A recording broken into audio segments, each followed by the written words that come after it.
Good Thursday afternoon to you. Hope you're having a great day. Thanks for joining us on Sports4CLE. Plenty to talk about.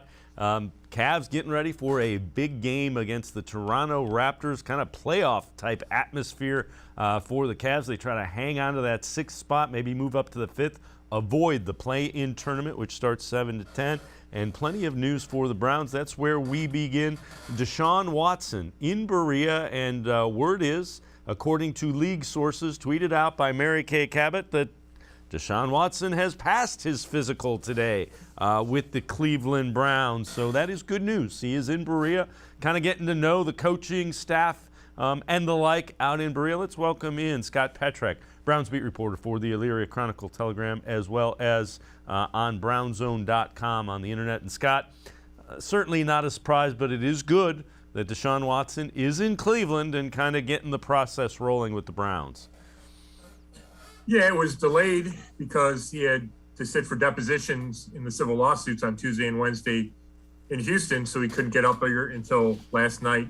But that is the next step, right? And that's really the final step in clearing a trade, is passing that physical. So, that did get cleared. I think the next thing will probably be a news conference, maybe as early as tomorrow, as the Browns try to, shift the focus back to football as opposed to all the off-field stuff that has accompanied this whole process. And it's getting more off the field stuff. Take a look at this tweet from Aaron Wilson. This is not a new thing. It's something that the Browns knew was going to happen. Rusty Hardin is the agent for Deshaun Watson.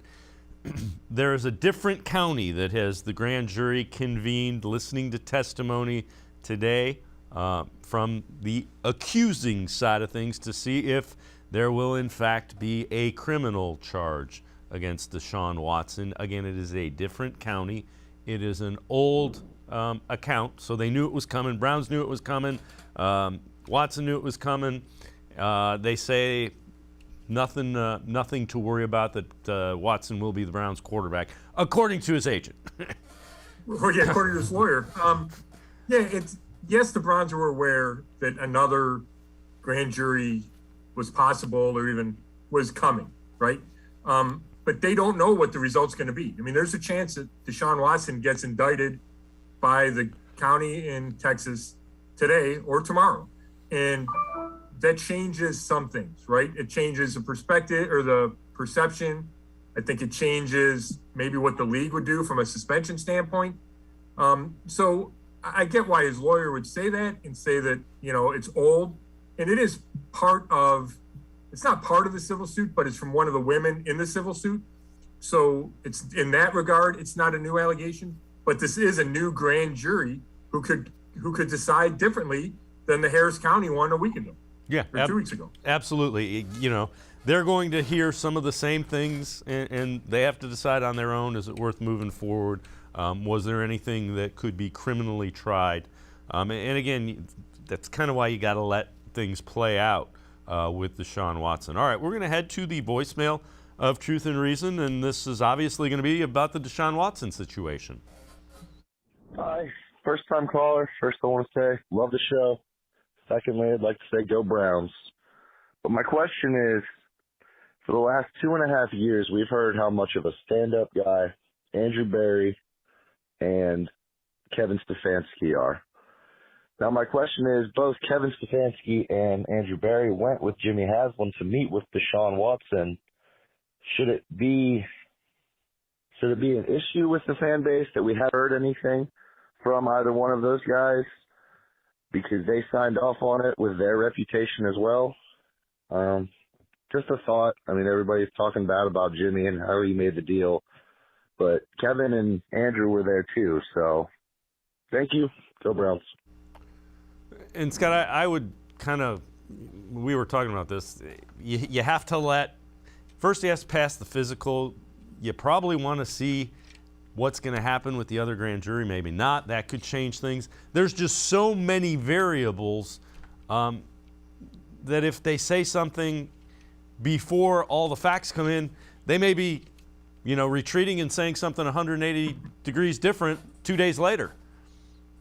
Yeah, it's certainly a difficult spot.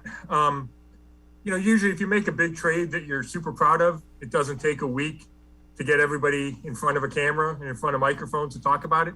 So I think we have to take that into consideration. I think it's obviously, it's a touchy situation. So you want to be careful. You want to have your answers to questions all lined up. And I think all that plays into this, as well as the Deshaun Watson schedule. We did hear from Andrew Berry and Kevin Stefanski in the statements that were finally put out on Sunday, saying they did extensive research. They believe he can be the quarterback of the future, all those kinds of things. I do think it's worth keeping in mind that if your owner and your boss that has them say, hey, go get this guy, then it's probably your job to go get him and your job to coach him. Now, if Andrew Berry really felt, morally that it wasn't the right thing to do, maybe he could have quit. I don't know. We haven't had a chance to talk to Andrew yet or Kevin Stefanski yet. But I think that is a reality, that if the boss and owner is driving this, if he is, then you're kind of stuck if you're the coach or GM. Right. And the flip side of it is, and I've said this all along, if you're a coach or a GM and you don't win, you're not going to be a coach or a GM in the NFL for very long. That's just the way the business works. Right. And Deshaun Watson makes his team better. Nobody's arguing that, right? You can argue whether or not they should have given up 6 draft picks.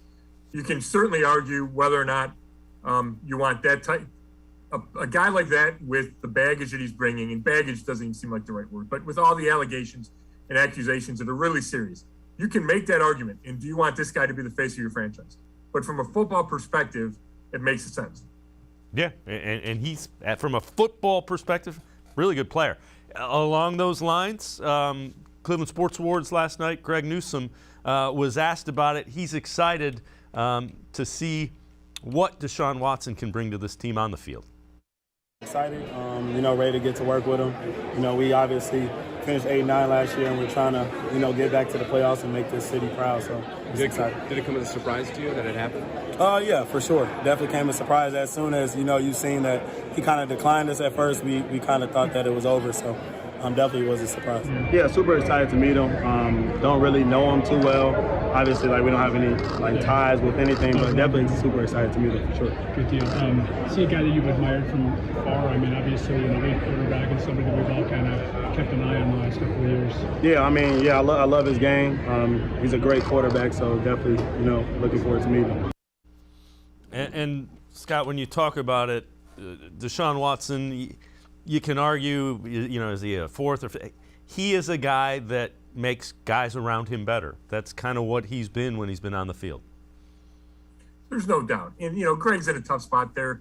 What's he going to say from an off-the-field perspective? But, yeah, I think, if you can reconcile that as a teammate, as a coach, as a fan base, whatever, or you believe he's innocent, then, yeah, he's an exciting guy to be around. We watched him. He went to 3 straight Pro Bowls the last 3 years he played. He led the league in passing the last time he played in 2020.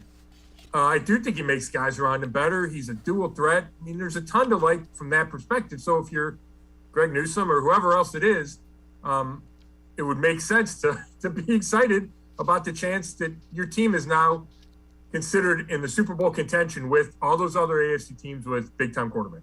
Yeah. And again, let's listen to Joe Thomas. So longtime Brown. This is Thomas on what the Browns signing and trading for of Deshaun Watson means. This is from Fox Sports 1, The Herd. Here's Joe Thomas. Well, I think it's playing the same way that it's playing throughout the country, right? A lot of people are a little bit upset about this. Upset about this. There's fans that are really excited in Cleveland because they see what Deshaun Watson can do for this franchise. He's clearly the best quarterback that they probably have ever had in the Super Bowl era.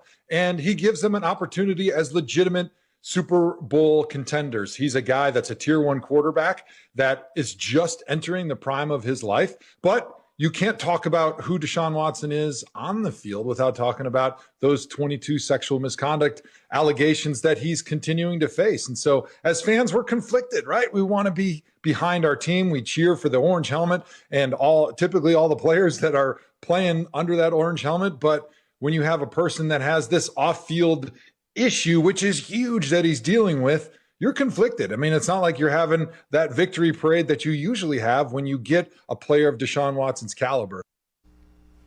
And That's fair. That's absolutely fair. Yeah, I think Joe hit it on the head there. And that's a reaction. And, I've talked to so many people. I talked to sexual assault experts this week, who reported an uptick in, the Cleveland rape crisis had an uptick of 130% in people calling their hotline. They also had 1,700 new donors at the time that I talked to them. It can be traumatic for anybody who's been through sexual assault. Like, there's a lot of serious stuff here that is really hard to separate from football, especially right now. And I'm not even sure it should be separated from football, especially it's so fresh, it's so new, there's no games to be played. And I think even, your run-of-the-mill fan with no history is conflicted. I know some of my buddies are. And, they're not sure that they're going to be able to root as hard as they do or follow as, they would die hard. Now they just might keep an eye on it, was what one buddy of mine texted. It's just a really tough spot. And the Browns knew this backlash was coming. They knew the hesitancy was coming, and they decided to move on with it anyway. And, a big chunk of that is because they think Deshaun Watson can take them to the Super Bowl. I don't know how big a chunk of that is that they're confident that there's going to be no repercussions from the off-field stuff because, like we said, there could still be more grand juries. The civil suits are far from being finished, and we expect a suspension from the league. So this part of the story is not going away. Right. And again, let's let it play out. Let's see exactly what comes out of it. Earlier in the week, Scott, just so you know, we've kind of shown some of the things. Remember, rookie year, he donated his first game check to the folks that were having all kinds of financial issues from Hurricane Harvey. He's really involved with Habitat for Humanity. So these allegations are serious. There was also a guy that was really involved in a good way in the community. So you got to let it play out. Yeah, it's tough. And I asked one of the sexual assault experts about that because I've had people tell me that know Deshaun well, that they can't believe this and that he's a good guy. And the experts say that doesn't mean he couldn't have done this, right? Like, there are two sides to people. You can have your public side. You can have even a good side. Like, a lot of people believe you, but then you have this dark side. So it's such a tricky situation with so many layers and no really absolutes as of this point. Yeah, fair enough. All right, Scott Petrick and I are going to step aside, take a quick time out. Other side of the break, we kind of look into the football aspect. Let's see what the Browns can do to build a roster now as they get ready for 2022. Sports for CLE will be right back. Stay with us. Life is getting back on track, and you can too. If you or your family have experienced financial hardship as a result of COVID-19, Tri-C can help with tuition assistance. Safely get the in-demand degree or training you need with online and on-campus classes. Go to tri-c.edu to check out our programs and resources. So, what are you waiting for? Register now for spring classes. Tri-C is where futures begin.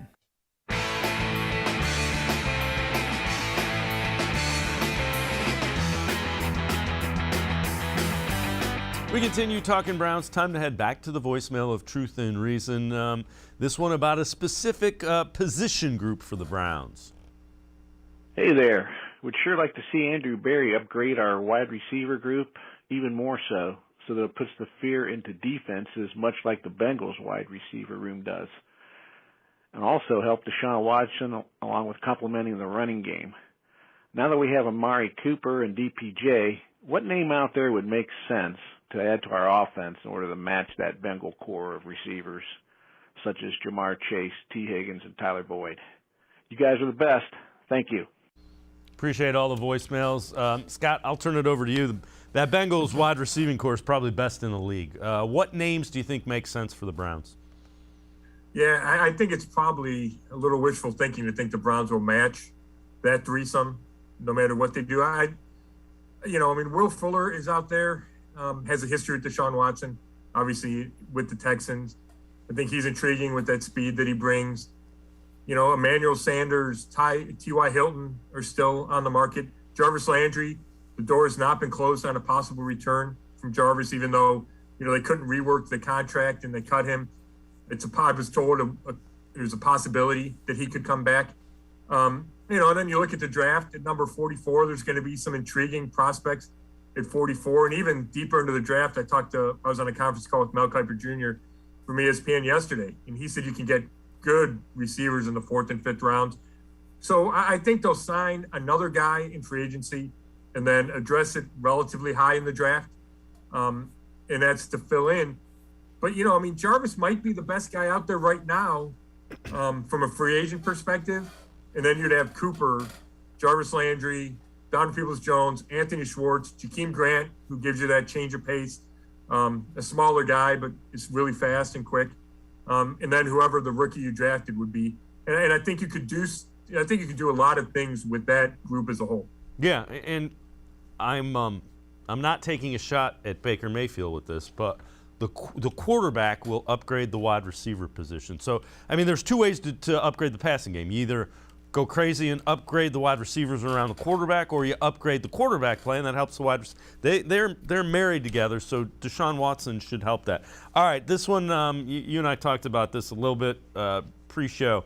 So John Johnson, Browns safety, was on Instagram Live yesterday saying Odell Beckham Jr. is coming back, but you didn't hear it from me, though. And that one from Brad Stainbrook is where we're taking that. But it was on Instagram Live. John Johnson said it. I have a tough time believing that one. What are your thoughts on that one? Yeah, that's about right. I texted somebody, and that response was not happening. It really feels like a reach to me. Now, I know one of the hurdles would have been moving on from Baker Mayfield, right? And I have no doubt that Odell Beckham Jr. feels like Deshaun Watson is a huge upgrade, and maybe even OBJ would consider coming back because of Deshaun Watson and the possible return of even Jarvis, right? Get the group back together.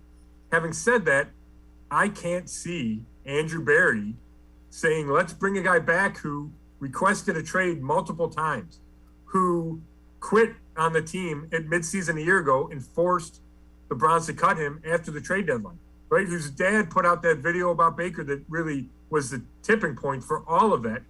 I don't know how it would speak to your organization that, you can welcome this guy back. It doesn't make sense. And remember that story where he told Von Miller, don't come to Cleveland, and then you're going to bring that guy back? Like, it doesn't make any sense. Yeah. And again, I said when it happened, the only issue I had with Odell is the way he left at the trade deadline, forcing his way out when the team was still very much in playoff contention. That's the only issue I had with him. Yeah, I understood the frustration of not getting the ball and not having a bigger impact and all those things. The way it was handled was awful, and I'm with you. He left and quit on a team that was in position to make a playoff run. And who knows if they'd been able to make a playoff run if he'd stayed. Yep, I agree with you. All right, let's head back to the voicemail of Truth and Reason. This one, again, about the wide receiver position and some ideas. Hey, I love your show. Big fan, big Browns fan. I keep hearing reports and seeing stuff that the Browns and Will Fuller have interest in each other. I don't know how true that is, but I wouldn't waste the money. That's me personally. The guy's been in the league 6 years, and he's missed 42 games.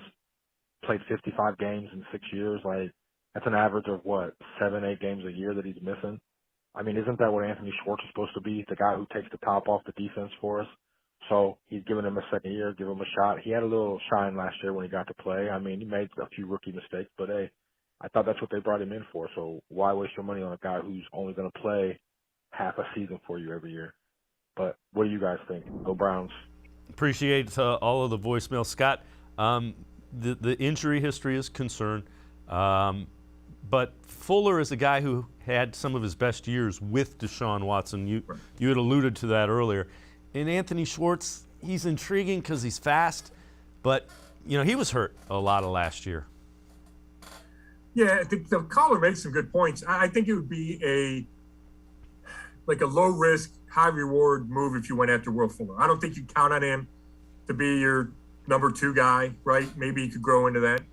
I don't think you have to pay him a ton of money. I think you'd rely on the history between him and Deshaun Watson. I'm not saying he'd be the best option. I just think he is an option. And Anthony Schwartz has upside. Obviously, he has incredible speed. We need to see more, right? he still looks a little bit like a track guy trying to figure out football. I don't know if he's supernatural catching the ball. I know he's smart, which the Browns love, and that's one of the reasons they felt comfortable drafting him. So that's a good place to start with his speed, but then he has to grow into the other areas, route running, catching the ball, toughness, those things that, because he's a small bodied guy, that you kind of get, he's got to get better in those areas. Yeah, and that could come, he could, the light switch could flip on and that could come on all at once.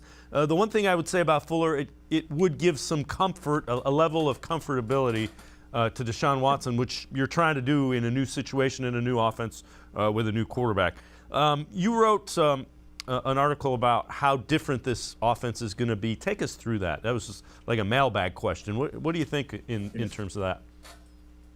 Yeah, I think it could look significantly different. And, you say that because Deshaun Watson has a different skill set than Baker Mayfield, right? I mean, Baker had some athletic ability, and he was able to make some plays off schedule. But that wasn't part of the offense, right? There weren't a lot of designed runs for Baker, which made sense because that's not who he is. That's who Deshaun Watson is. I mean, not only did he lead the league in passing, he can rush. He's got a bunch of rushing touchdowns. He's got a significant number of rushing yards in his career. And I just think that allows you to do more. I think it's easier for him to get outside the pocket, which we know Kevin Stefanski likes his quarterbacks to do. He's big in the RPO game. Not that Baker wasn't, but you can see an increase in that. And I also think the fact that they signed or agreed to terms with Jacoby Brissett to be the backup, I think that matters too, because he's not the same athlete that Deshaun Watson is, but he has some running in him. We've seen that. That's part of his career. He's got a bunch of rushing touchdowns. And I think you want your quarterbacks to be aligned somewhat in that way, and I think that's where Brissett has an advantage over Case Keenum, who they traded to Buffalo. So I do think Stefanski's offense is going to look different, and I think that could manifest itself in a number of other ways. Maybe more 3 receiver sets, less 3 tight end sets that we saw so much of a year ago. Now, he's not going to abandon the run, but I think things are going to look pretty different next year. Yeah, and you're especially the quarterbacks having similar skill sets. Now, Deshaun Watson's, more elite, but right. Those guys will threaten defenses with their legs, which is a very different approach. Scott Patrick and I are going to step aside, take a quick timeout. Other side of the break, we head back to the voicemail of Truth and Reason. This one about the draft coming up. Sports4CLE. We'll be right back. Stay with us.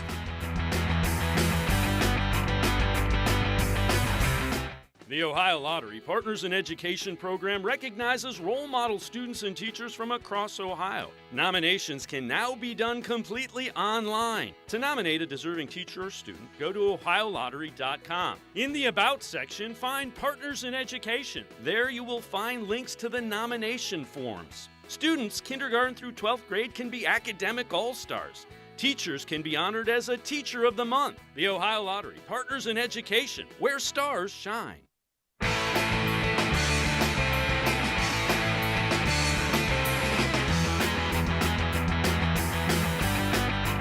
We continue talking Browns with Browns beat reporter Scott Petrak. Time to head back to the voicemail of Truth and Reason. This one about the trade and the draft.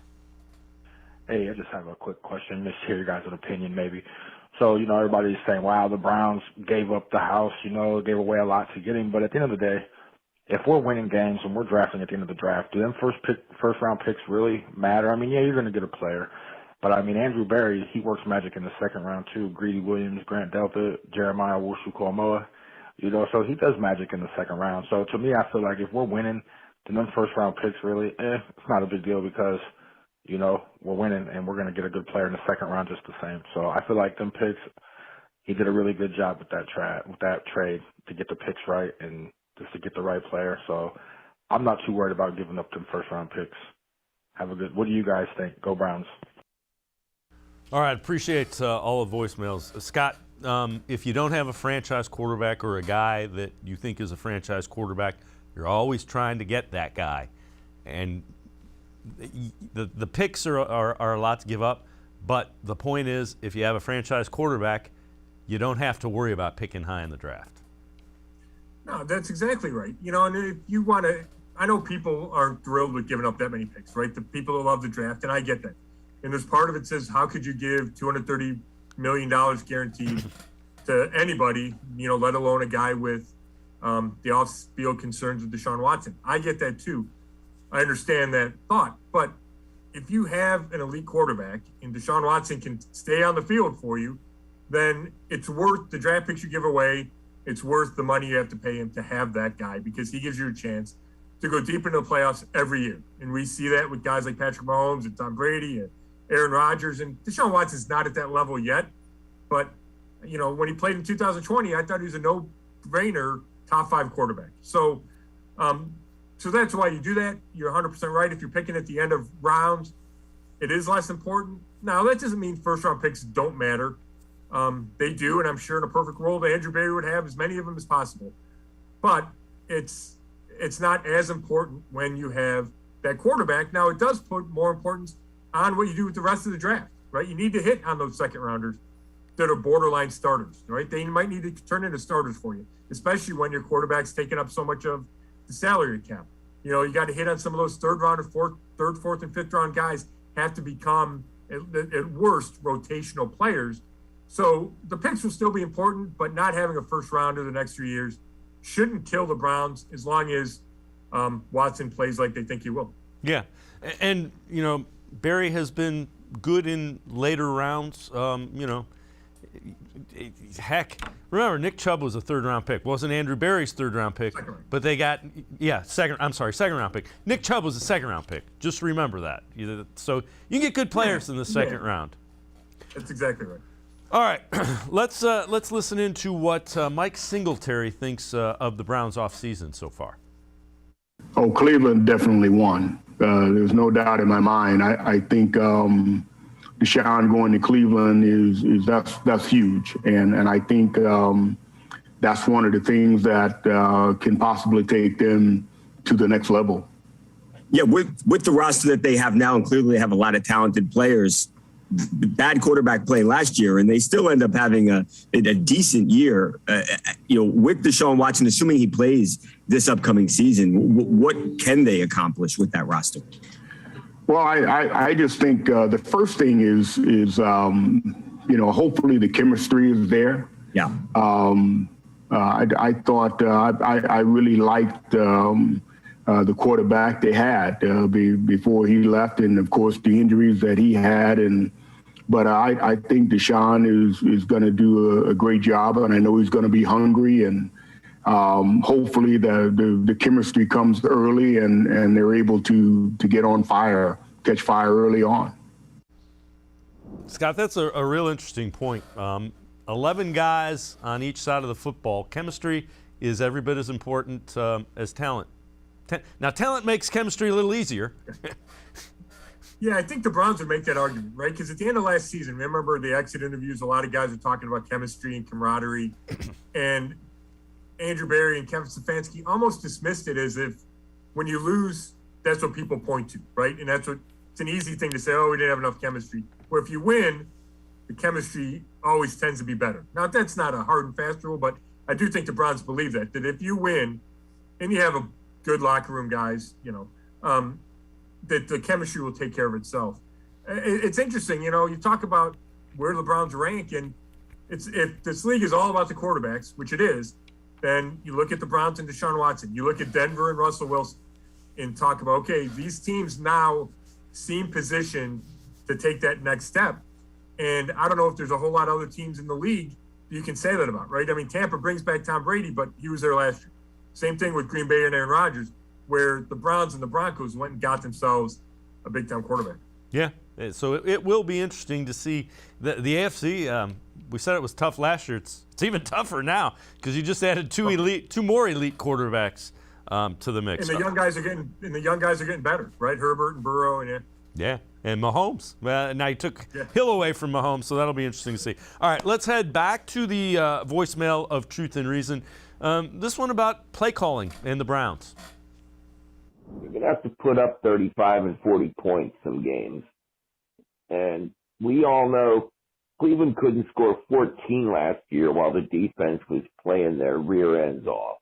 So let's say this year with all these horses, all this horsepower, somebody finally says, maybe even Barry, hey, coach, I'm sorry, but you ain't cutting it. I think you're holding back the offense. Don't feel bad. Very few guys in this league can call the plays. You're still very, very new to coaching, and you need to focus on being a head coach. You've got enough responsibilities there. We need to go get ourselves a serious OC. I guess my question is, does that come from the owner, or does that come from a GM? And what is the difference between a head coach and GM as far as power? Scott, it really depends on the organization. I think the answer to the callers, the voice, and again, we appreciate all the voicemails. The answer is it could come from Andrew Barry. It could come from Jimmy Haslam. Yeah, I think if it came from Jimmy Haslam, it probably wouldn't sit as well with Kevin Stefanski, right? He's not a football expert. I mean, it's his prerogative, right? But I don't think it would sit as well. If Andrew Barry really felt that was a need to make a switch, then I do think it would fall on him to talk to Kevin Stefanski about that.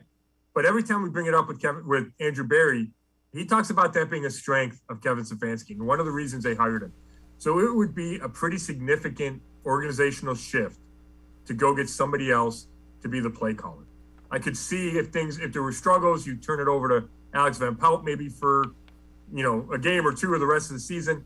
Like, I wouldn't rule that out. But if they made a big change and brought up in a different play caller to call Kevin Stefanski's system, because it's his system, that would bode trouble, and it probably wouldn't mean Kevin Stefanski would be long for this job, I wouldn't think. And again, keep in mind, Kevin Stefanski was hired because of that offensive system. So exactly. Yeah, just that.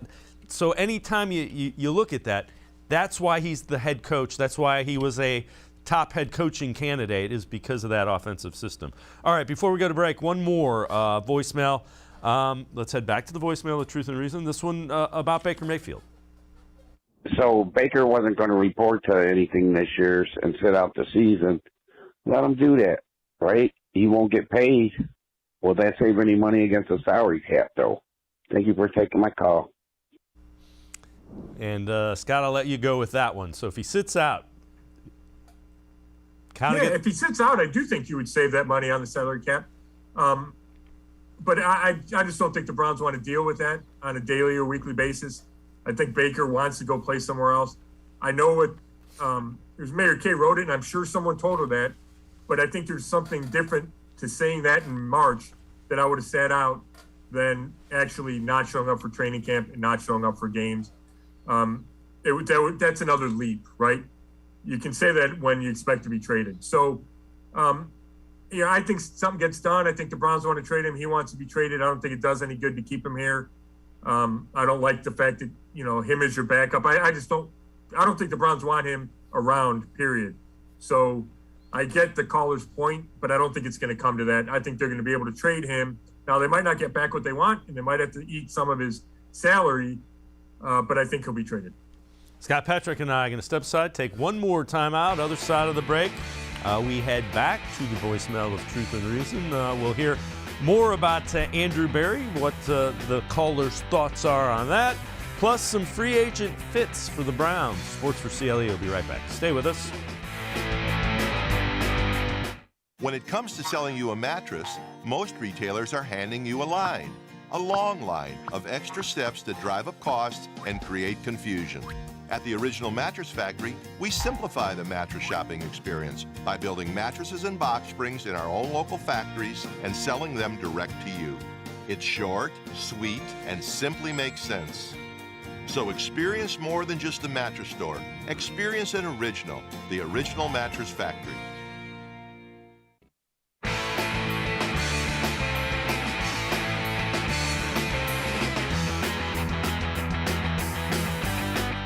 We continue talking Browns with Scott Patrick, Browns beat reporter for the Elyria Chronicle, Telegram, as well as BrownZone.com.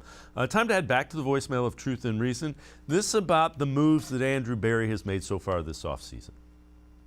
I want to give props to the GM real quick. Andrew Barry the fact that he was able to pull off one of the most incredible trades in history to get Deshaun Watson and restructure Amari Cooper's deal to make more leeway and putting together over the last several years a great team that I believe this year can win a Super Bowl. Now, me being down here in Atlanta, Georgia, I saw Alex Anthopoulos for the Braves do the same thing, make very shrewd business moves to put together a World Series winning team well under the budget or salary cap that many or most teams spent. So the fact that Andrew Berry is a wizard at maneuvering and dealing with the money, and that Jimmy and Dee Haslam have the pockets to fund a move, I think the Browns are in a great position, and I think they're going to win the Super Bowl this upcoming season. All right, as always, appreciate all of the voicemails. A lot of work to go before we start planning that Super Bowl parade, though, Scott. But when you look at it, Andrew Berry said they were going to be aggressive and selectively aggressive. They targeted what they want. They went and got it in a first wide receiver and a quarterback. Yeah, and that's how he's been, right? They needed a left tackle. They needed, and they drafted Jarrett Wills. They needed a right tackle. They got Jack Conklin. They needed a tight end, and they got Austin Hooper. We can argue about, obviously, that wasn't a success. They released him, but they know what they want, and they're not afraid to spend the money to go get it. And I do think that is a credit to Jimmy Haslam at some level, right? I've had people ask me and question whether or not he's willing to spend. And I think that's been answered completely in this, in this offseason, in the Deshaun Watson contract in and of itself. So that's not an issue. And when that's not an issue, then it just becomes making sure you're spending on the right talent. And that's what falls on Andrew Berry. And he's had a good 2 years. He still needs to prove things, right? Not every draft pick has been a success. Jedrick Wills hasn't been great through 2 years, needs to be better, right? He's failed with Austin Hooper. So you need to, not everything's going to be a hit, but you got to have more hits than misses. So I do think they're well positioned with Andrew Berry. The fact that Jimmy Haslam wants to spend is huge too. Now it comes down to, how does your quarterback, first of all, how many games does he play for suspension and injury? And then, how does he play in the biggest moments, right? Because that's, to me, I keep looking at this AFC, which we've referenced. It's going to come down to which quarterback makes the most plays in fourth quarters of games and in fourth quarters of playoff games. And those are the teams that are going to advance and get to the AFC Championship and get to the Super Bowl. So, and I think the Browns are in that mix, but then it becomes, do you play best at the biggest moments? Yeah, and that's clearly what was lacking for the Browns in 2021. Fourth quarters were not, they just weren't good. All right, still a lot of free agents out there. Best fits for 9 available free agents, according to NFL.com. They have Jadeveon Clowney to the Browns. Browns very interested in getting him, and that's probably the most important free agent that the Browns are still courting. Another one, though, is Jarvis Landry. So what are your thoughts on those? Clowney and Landry and the fits here with the Browns. Yeah, I think they're both a possibility to return. Jadeveon Clowney's such an interesting situation because he's kind of a mercurial dude. I think he is interested in chasing that last dollar. He wants to play somewhere warm, so Cleveland's not warm, so he needs to be convinced to play here. But he did like it here. He played well opposite Myles Garrett. That's the biggest need on the team right now, is that number 2 defensive end. And it would be seamless, obviously, if he came back. I do feel, part of me feels, hey, the Browns got lucky last year that he was healthy pretty much all year long, and that hadn't been the case in his previous, 2 or 3 years. In that, is that going to happen again? Is he going to stay healthy again? But given the choices on the market, he's probably the best guy out there. And if the Browns can get him to return at a reasonable price, right? 2 years, $25 million total, something in that range. I think it's almost a no-brainer, especially given where they are from a need perspective. Yeah. All right. Are there any defensive tackles or defensive ends on the Browns' radar that aren't named Jadeveon Clowney? And again, this is from your mailbag segment. Yeah, Akeem Hicks, the D tackle that played for the Bears, is kind of the biggest name out there. And, part of me thinks, a lot of me thinks the Browns need a guy like that. I don't think they're going to find that guy at 44 in the draft. I'm not convinced Jordan Elliott or Tommy Togiai or Taven Bryan is that guy. If you got one stud at D tackle, I like that idea. And there's a lot of other names out there, but he's the biggest name. You know, and outside of Clowney and then, you know, Derek Barnett was a guy that I thought could come in and start and play a lot of downs, and he just re-signed with Philly like within the last hour, I think. So, you know, then there's like older pass rush guys that I like. You know, Jerry Hughes, Melvin Ingram III, Justin Houston. They're not every down defensive ends, but they can get to the passer, and that intrigues me to some level. Calais Campbell is a D tackle. I know he's old, but he still makes plays, and he's a force in the middle. So those are some of the names of proven guys that, you know, and when you're going for Super Bowl, you know, it helps to have those proven guys on your roster. Before I let you go, last thing I'll ask you.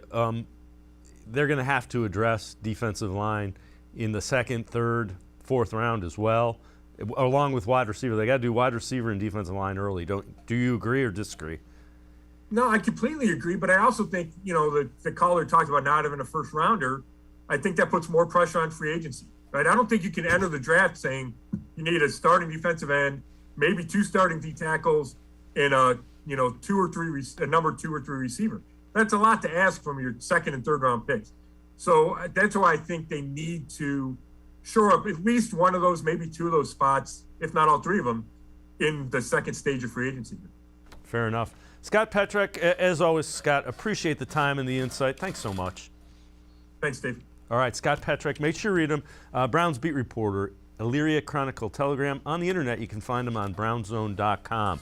We're going to shift our attention. Cavs getting ready for an important game. Currently in the 6th seed in the Eastern Conference. That's out of the play-in tournament. They face the team right behind them. They're a game ahead of the Toronto Raptors. Those two play tonight. We were going to check in with Sam Amico from hoopswire.com talking Cavs when Sports4CLE returns. Stay with us. Life is getting back on track, and you can too. If you or your family have experienced financial hardship as a result of COVID-19, Tri-C can help with tuition assistance. Safely get the in-demand degree or training you need with online and on-campus classes. Go to tri-c.edu to check out our programs and resources. So, what are you waiting for? Register now for spring classes. Tri-C is where futures begin. The Ohio Lottery Partners in Education program recognizes role model students and teachers from across Ohio. Nominations can now be done completely online. To nominate a deserving teacher or student, go to ohiolottery.com. In the About section, find Partners in Education. There you will find links to the nomination forms. Students kindergarten through 12th grade can be academic all-stars. Teachers can be honored as a Teacher of the Month. The Ohio Lottery Partners in Education, where stars shine. I am powerful beyond my wildest imagination. I will define my future. I will keep challenging myself to improve. Because I am a future leader of this great nation. I will be responsible for raising a beautiful family. And educating not only my generation, but many more to come.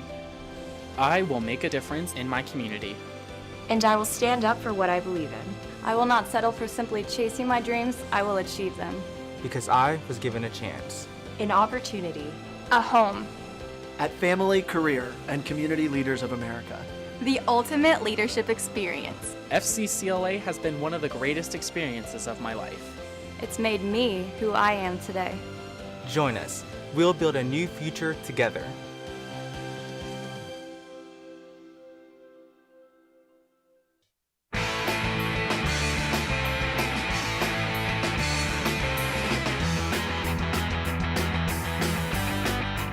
Cavs getting ready for, in essence, something that should have playoff atmosphere. Game tonight against the Toronto Raptors.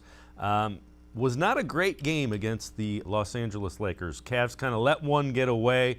Darius Garland, really good young point guard, talking about that loss to the Lakers and the takeaways from it.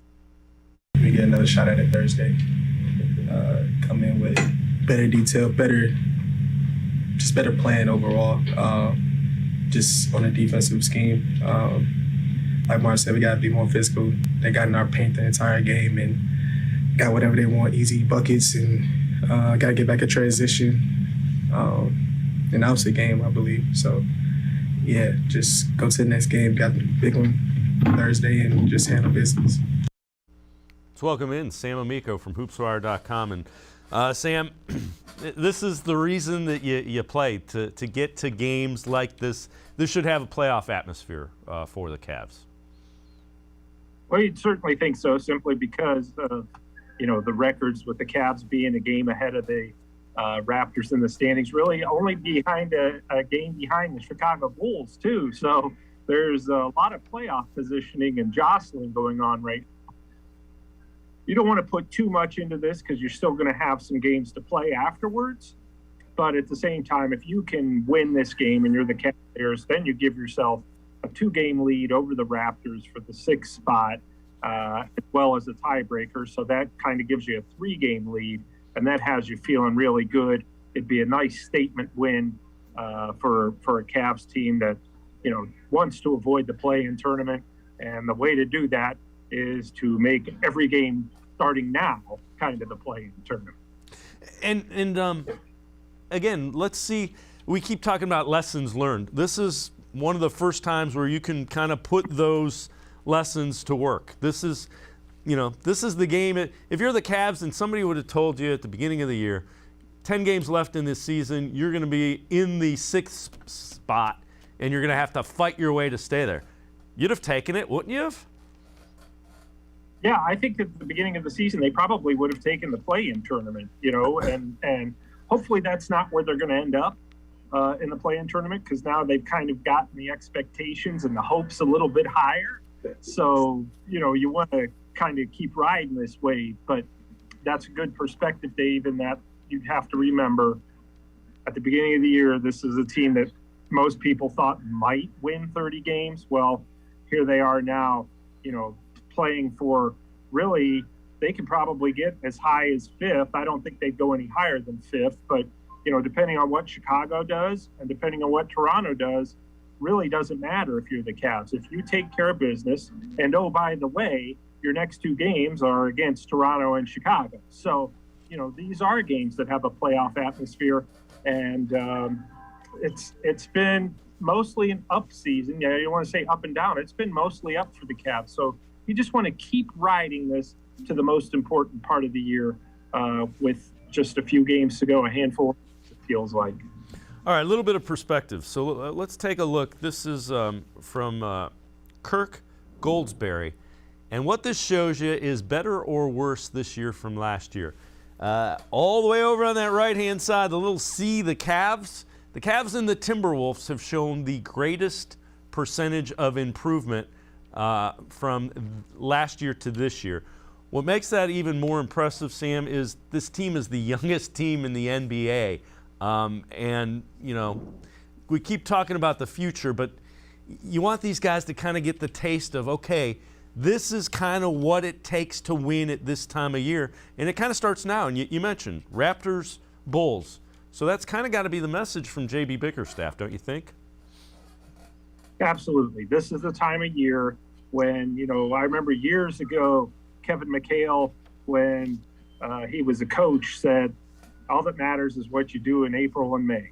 And, the Cavs have got themselves into a position where it is important what they do in April and May, which is reward enough for a fine season. But now you're going to get the taste of, this is what it feels like to be competitive and to be in contention, maybe not for a finals berth, but for a taste of what it takes to get eventually to the finals as we grow.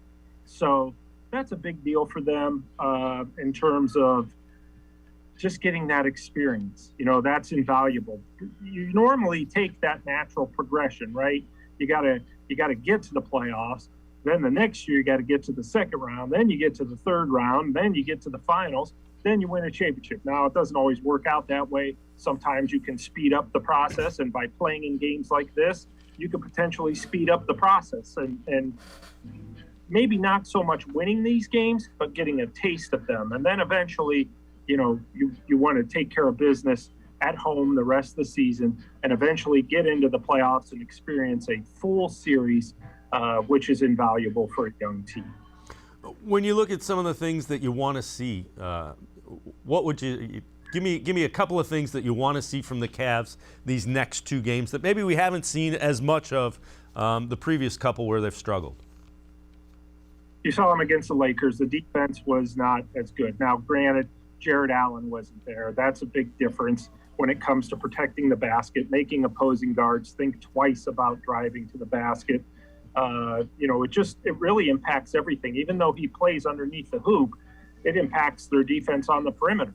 It impacts them all over. But, we hear J.B. Bickerstaff always using the word scrap and determination, and young teams can do that sporadically throughout the course of the game. He wants to see it more consistent throughout the course of the game, as opposed to, hey, we're playing with scrap.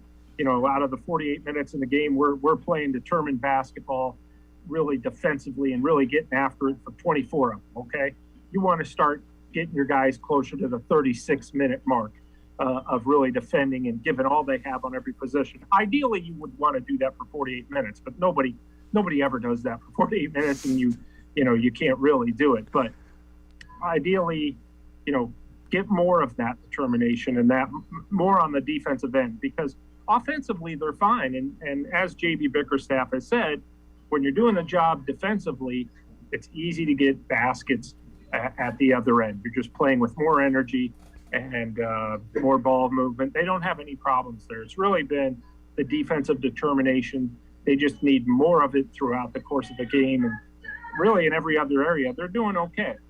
When you look at it, who are some guys that can kind of, maybe step up and they're missing, you're missing Allen, you're missing Sexton, you've been playing without him for a while.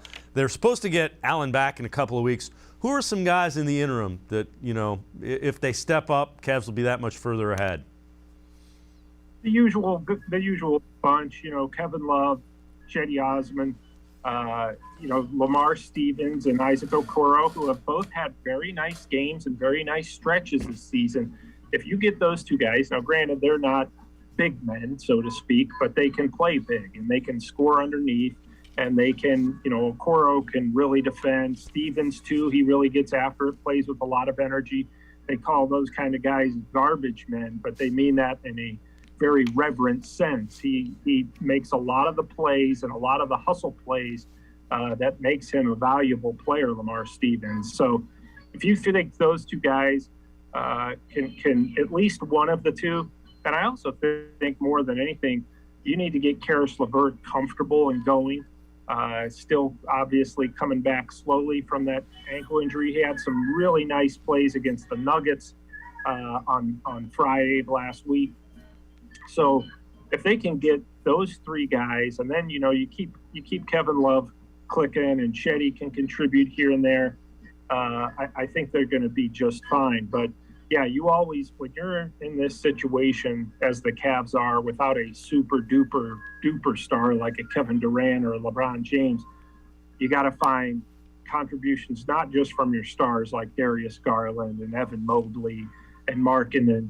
You've got to find at least two or three other guys, it doesn't matter who it is, that kind of play above expectations every game.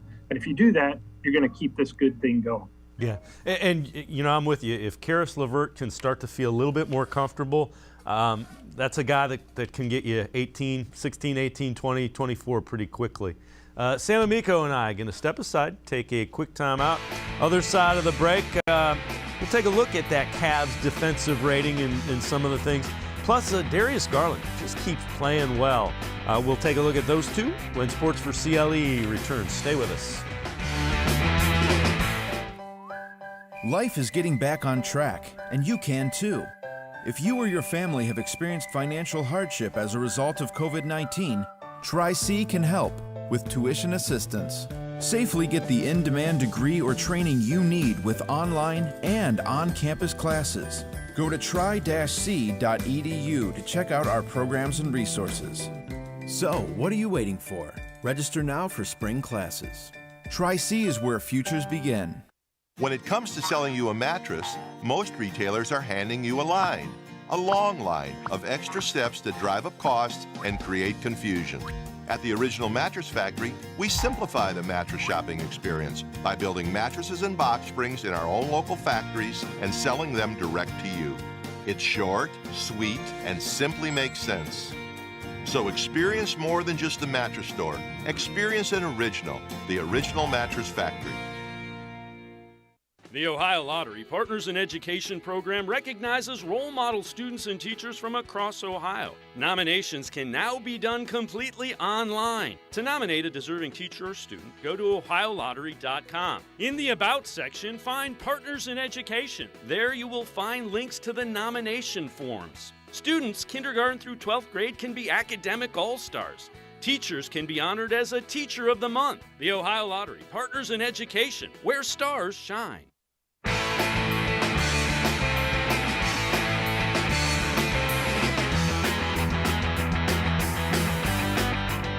Cavs will play the Toronto Raptors. Cavs in 6th spot in the Eastern Conference. Raptors in 7th. Cavs a game up with the tiebreaker.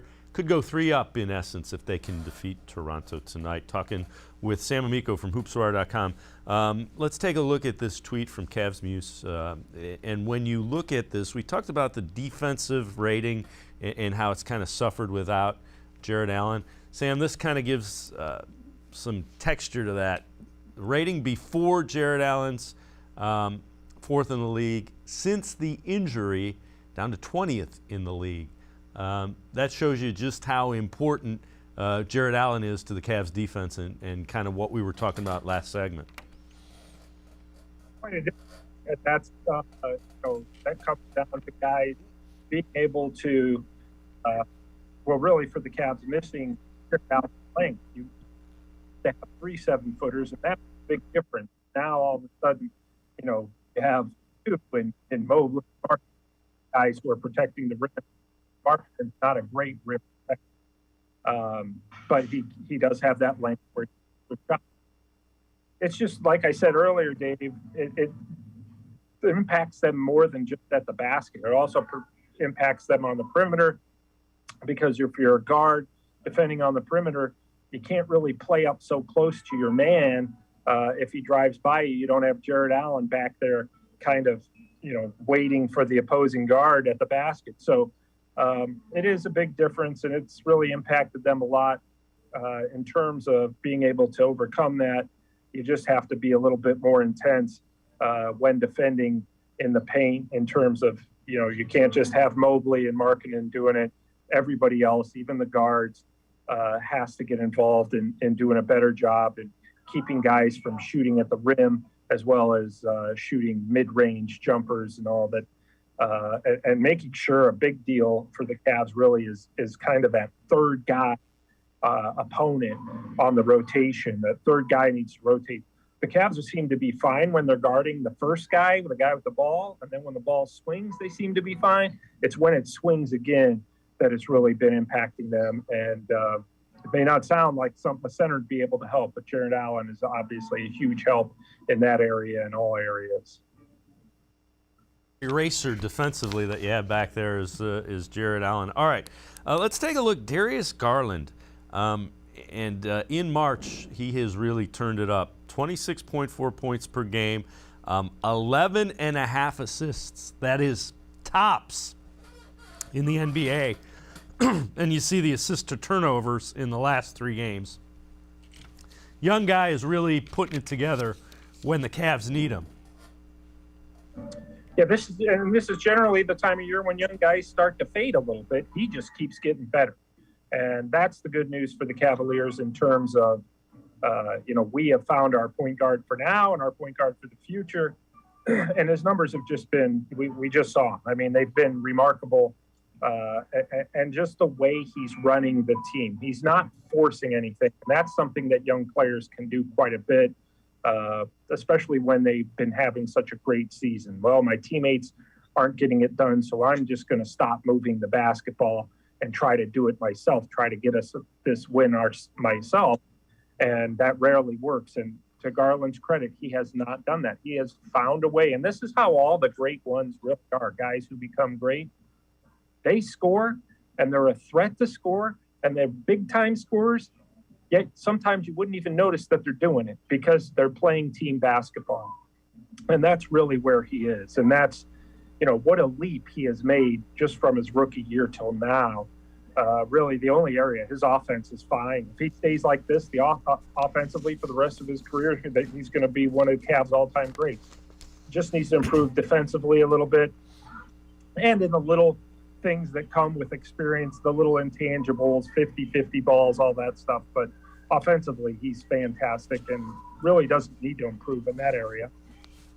Yeah, I'm all choked up by Darius Garland's play late in the season. He's been really good, and you know what? He's young, and you can just kind of see it.